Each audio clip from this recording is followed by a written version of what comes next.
Melihat perkembangan teknologi itu buat gue pribadi adalah dorongan semangat biar bisa semakin produktif lagi. Dan gue harap Saturn News kali ini bisa memberi efek yang sama ke kalian juga.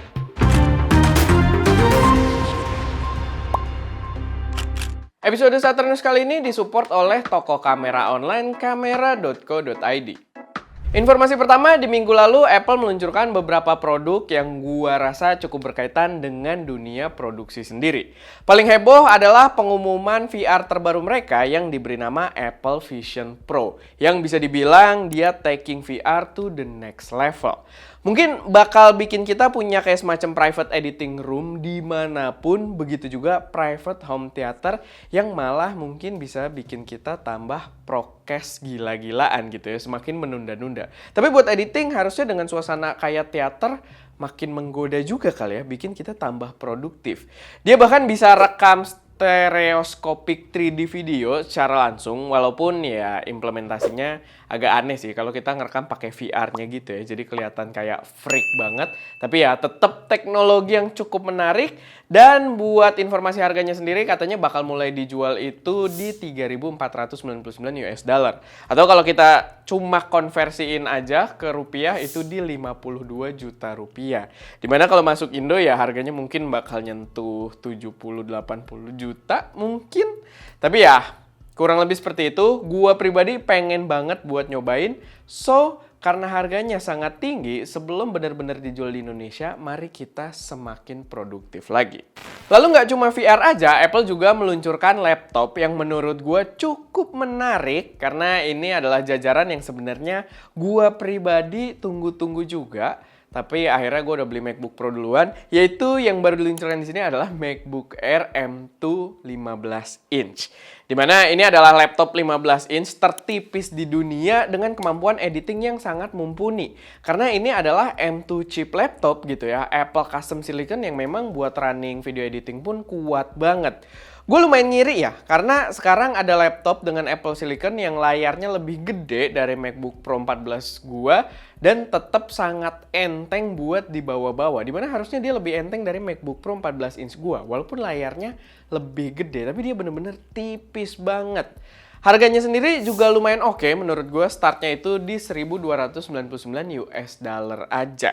Jujur, gue puas dengan MacBook Pro gue, cuman laptop ini jelas jadi opsi yang menarik juga buat kalian yang mau nyobain masuk ke Apple ecosystem. Next, buat yang belum tahu, brand lensa Zeiss itu sempat dirumorkan kalau mereka menyerah di industri fotografi. Tapi kabar terbaru, salah satu ambasadornya yang bernama Greg Waterman itu menyatakan kalau info tersebut tidak benar. Emang iya, katanya pasar lensanya Zeiss ini mulai terganggu karena global pandemik belakangan ini. Tapi menurut gue penyebab terbesarnya adalah karena minimnya inovasi baru dan hadirnya opsi-opsi lensa third party murah dengan value yang jauh lebih menarik dari lensa-lensanya Zeiss yang selalu menganggap diri mereka sangat eksklusif. Walaupun memang ya secara brand Zeiss memang eksklusif gitu, makanya harga lensanya mahal-mahal dan value-nya jadi kurang menarik dengan opsi-opsi yang ada. Kayak salah satunya yang paling mengancam, salah satu brand baru yang cukup besar, pengancam terbesarnya Zeiss itu menurut gue adalah Viltrox. Gue pribadi pengguna Zeiss Tweed, tapi setelah keluar lensa Viltrox 13mm f1.4, Zeiss gue nggak pernah keluar dari dry box lagi. Dengan harganya yang padahal separuh harga dari Zeiss gua gitu ya. Plus tiba-tiba ada diskon gede juga buat lensa Zeiss 50mm f1.4 mereka. Pertanda kuat peminat Zeiss sepertinya mulai berkurang dan mereka harus mencari langkah biar lensanya tetap eksis. Lanjut lagi, sekarang ini kita punya opsi kalau kalian penggemar kamera E-mount. Kita punya opsi kamera dengan Sony E-mount tapi dengan harga 300 juta rupiah. Ini adalah kamera Freefly Ember S5K yang merupakan high speed kamera buat pecinta slow motion. Kamera ini mampu merekam 5K hingga 616 fps dan 4K hingga 809 fps. Untuk sekarang format videonya hanya mampu merekam dengan Apple ProRes codec yang disimpan direct ke internal NVMe SSD berkapasitas 4 TB. Karena memang pasti filenya gede banget gitu ya. Jadi mereka mengatur untuk perekamannya harus pakai internal SSD banget yang protokolnya udah pakai NVMe. Tentunya gua nggak akan pernah review kamera ini kayaknya, tapi buat para pecinta slow motion mungkin ini bisa kalian lirik juga.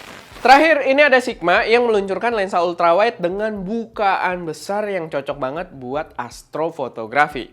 Ini adalah lensa full frame dengan fokal 14 mm dan bukaan f1.4. Dan dia berada di jajaran Art Lens, jadi berada di kelas flagshipnya Sigma. Ukuran lensanya gede banget, tapi wajar melihat spesifikasinya yang diberikan gitu kan, ultra wide dengan bukaan super besar yang non-distortion juga. Jadi ya otomatis gede banget. Hasil-hasil yang gue lihat di review-review orang juga bener-bener menarik banget. Semoga aja kita juga dapat kesempatan buat nyobain lensa ini dari Sigma. Tapi by the way, sebelum Sigma juga ada, belum lama itu opsi lensa yang kayaknya seru juga buat astrofotografi. Yaitu punyanya Viltrox juga, 16 mm f1.8. Walaupun nggak sedahsyat yang Sigma ini ya, tapi otomatis harganya juga lebih affordable karena dari brand Viltrox juga yang sama-sama buat full frame system juga. Kayaknya menarik banget gitu buat astrofotografi. Gua rasa semua produk yang diluncurkan belakangan ini membuat gua lumayan tertarik buat hunting foto Milky Way. Mungkin karena memang ini adalah momentum yang cukup tepat. Tapi ya, paling itu aja sedikit informasi yang bisa gue sampaikan di Shutter News kali ini. Semoga bermanfaat, semoga bisa jadi informasi tambahan buat teman-teman semua. Kalau ada koreksi, saran, atau kalian punya informasi tambahan, silahkan taruh aja semuanya di kolom komentar. Itu aja, gue Erwin, di belakang kamera ada Ska, dan jangan lupa untuk berkarya.